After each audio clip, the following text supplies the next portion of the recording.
Alright, G4 members, I'm going to trace out my vacuum line. We're going to start right here.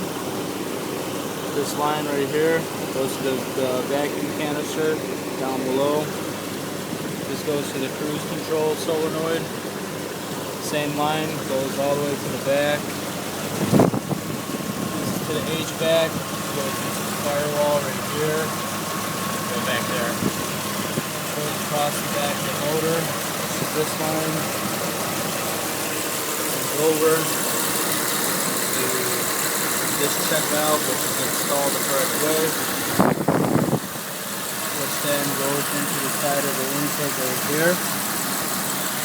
We got the PCB comes down right here. The brake booster comes down to this fitting right here. This is the brake booster.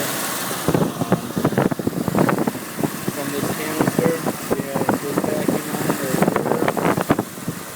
which goes to the side of the intake here, and that's all the vacuum lines. And then this nipple right here, you can see it and hear it. If I plug it,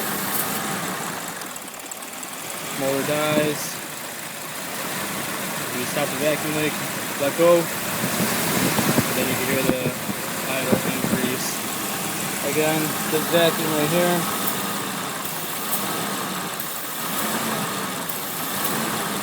So basically with this tap, like this, I lose my cruise control and my air settings, unplug it, I get my air settings back and I regain cruise control. So tell me what you guys think.